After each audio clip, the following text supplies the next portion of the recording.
तो अस्सलाम वालेकुम गाइस। तो ये भी आगे आजा। तो आज हम लोग देखने जा रहे हैं हॉन्टेड वीडियो।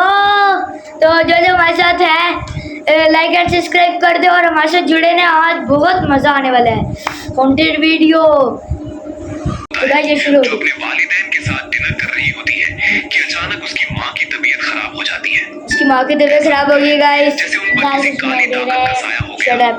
उनकी गर्दन अकड़ने लगती है और जल्द फटना शुरू हो जाती है क्योंकि अंदर से नाखून बाहर निकल रहे होते हैं। उनकी आंखों से खून बह रहा था। ये खौफनाक मंजर देखकर यूली चीख पड़ती है।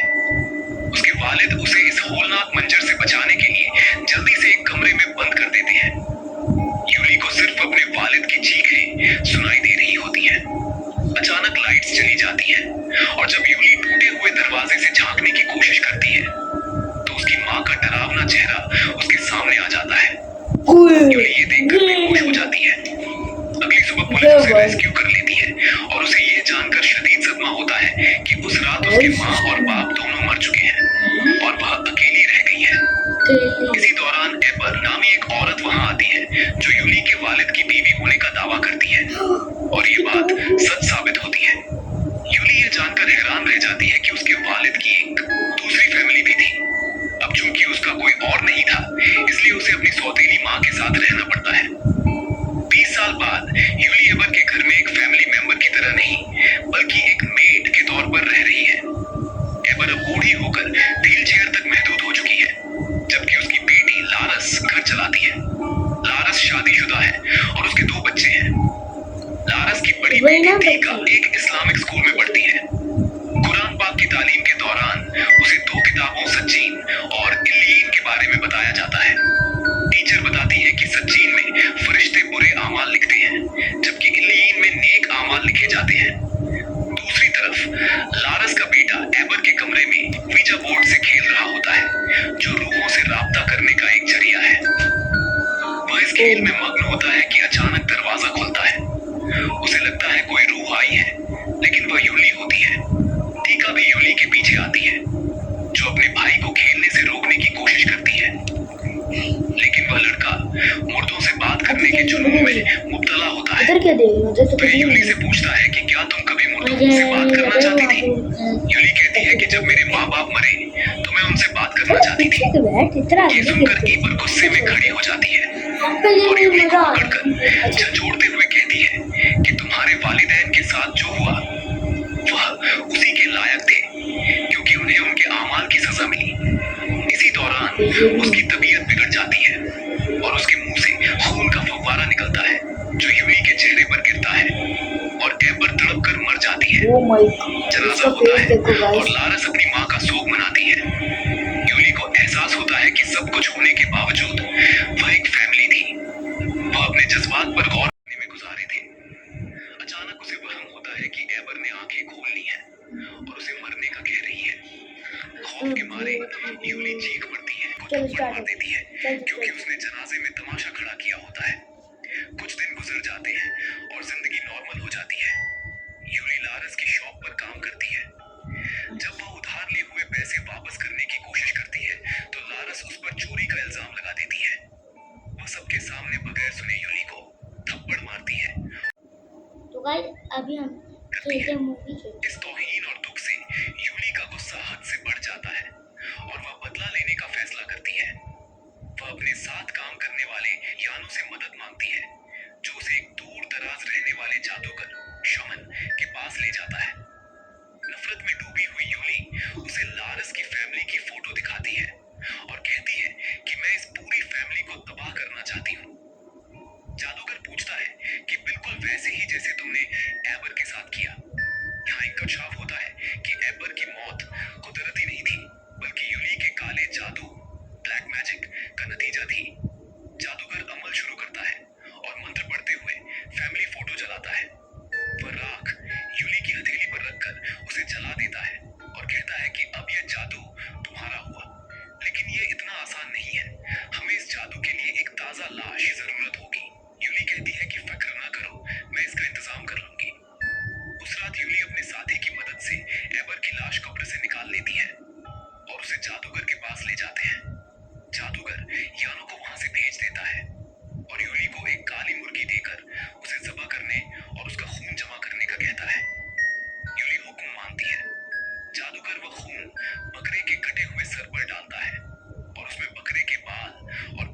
जैसे कि खाल शामिल करता है। ओह माय गॉड कागज पर निशाने बनाता है और उसे इस मिक्सचर में डुबोकर लाश पर लगा देता है। गाइस आप सुन जैसे लीजिए। ही वह मंत्र पढ़ता है, एबर का मुंह खुल जाता है।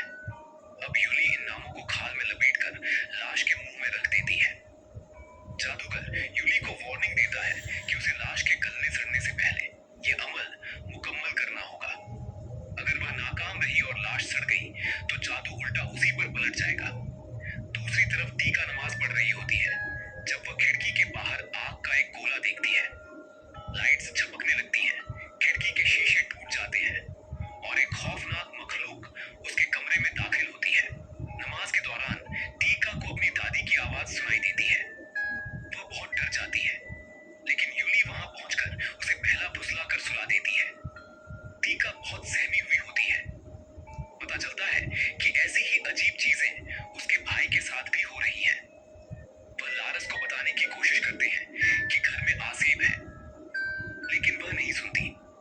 टीका का भाई कहता है कि मैंने वीजा बोर्ड इस्तेमाल किया और दादी ने मुझसे बात की, बल्कि उन्होंने बोर्ड को हिलाया भी। टीका बहुत शौक में होती है और अपने टीचर से मशवरा करती है। टीचर समझाती है कि मुर्दे इस दुनिया में वापस नहीं आ सकते। अगर वह किसी मुर्दे को देखते हैं तो वह उनकी रूह नहीं, बल्कि एक शैतान जो उनका रूप धार रहा है। इस रात सब लोग एक मेले में जमा होते हैं, जबकि यूली अपना अमल जारी रखती है। वह एक नाम लिखती है, उसे खाल में लपेटती है और एबर के जिस्म का एक टुकड़ा लेकर उसे अंदर रखती है और उसे कीलों से बंद कर देती है। दूसरी तरफ वह बच्चा अब भी पिज्जा बोर्ड से खेल रहा होता है। बोर्ड पर मैसेज आता है, दादी के पास आओ। वह खौफजदा हो जाता है।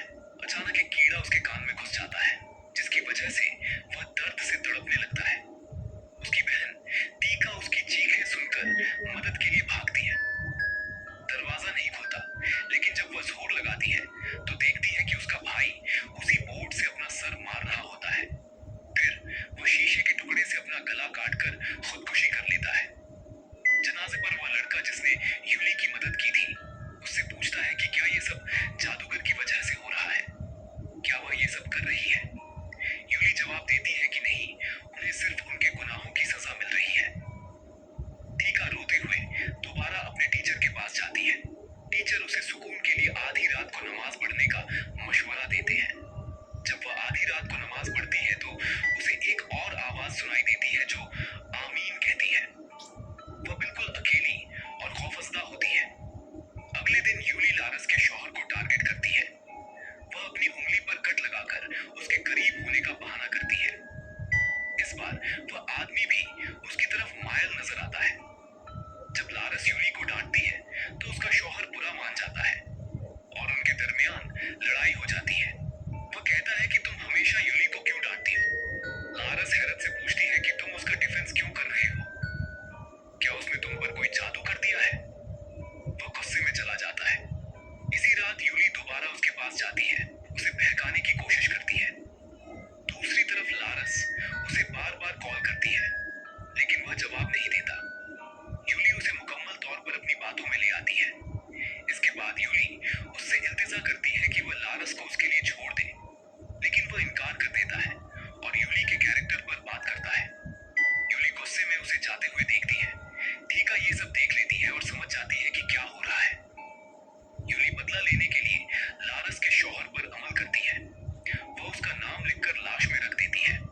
उस आदमी को शदीद दर्द महसूस होता है और वह वॉशरूम में खून की उल्टियां करता है।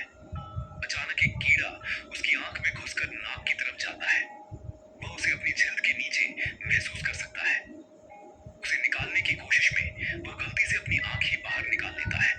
खौफ के आलम में उसे एबर का साया नजर आता है और वह फिसल कर गिर जाता है, जिससे उसका सर फट जाता है और वह वहीं मर जाता है। इस मौत ने फैमिली को तोड़कर रख दिया।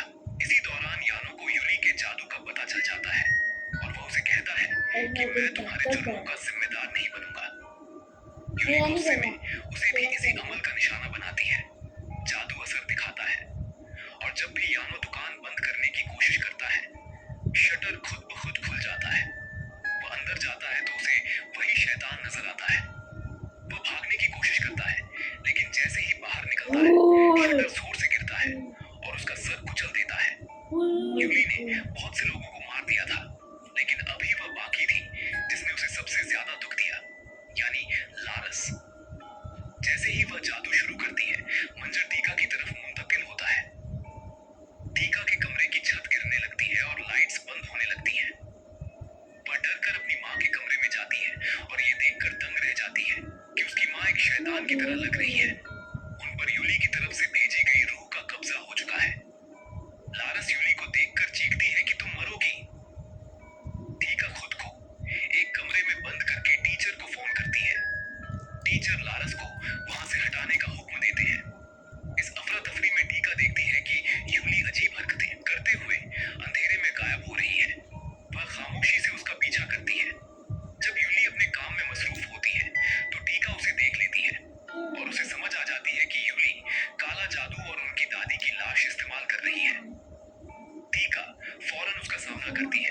जादूगर ने वार्निंग दी थी कि लाश सड़ने से पहले अमल खत्म करना होगा। यूली का जादू नाकाम हो जाता है और वह काला जादू अब खुद यूली को खाना शुरू कर देता है। उसकी उंगलियां टेढ़ी हो जाती हैं और वह खून की उल्टी करती है। वही रूहें जिन्हें उसने बुलाया था अब उसी पर हमला करके उसे लोहे के कीलों से मार देती हैं। दूसरी तरफ लालस के मुंह से काला खून और कीड़े निकलते हैं। जैसे ही उसे होश आता है वह टीका से माफी मांगती है। वह जानती है कि यह सब इसलिए हुआ क्योंकि परसों पहले उसने और उसकी माँ ने यूली के वालिदैन के साथ बुरा किया था। वो उसकी कीमत चुकाती है, लेकिन उसकी फैमिली पहले ही बहुत कुछ सह चुकी होती है। वो अपनी बेटी से माफी मांगते हुए मर जाती है। पोस्ट क्रेडिट सीन में हम लारस का जनाजा देखते हैं जिसकी आर्थिका इस दुनिया में अकेली रह जाती है। वह मुर्दों के लिए दुआ करती है और अकेले जीने की हिम्मत मांगती है। इस तरह ये फिल्म खत्म हो जाती है। गाइस बहुत डरावनी थी। हमारा तेरा तो देखना चाहिए। मैं जिस भागा में एक भी नहीं देखा।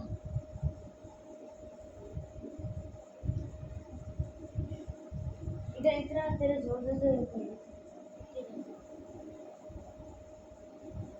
इसका हो रहा है, इसका मेरे से भी ज्यादा हो रहा है। इधर लगा, हाथ जोर से लगा। नहीं हो रहा। आँख से मत मार, सीरियस में हो रहा है। आँख लगा हुआ है। सब इसको बोला चिट्ठी मार दे। हो रहा है ना मेरा? तेरा हो रहा है, मेरा नहीं हो रहा। तो यार इसी तरह फिर वीडियो करते एंड वेलकम। तो गाइस हमारी आज गैंग का नाम है पीसी गैंग। इसी मिलते हैं वीडियो में। Bye bye.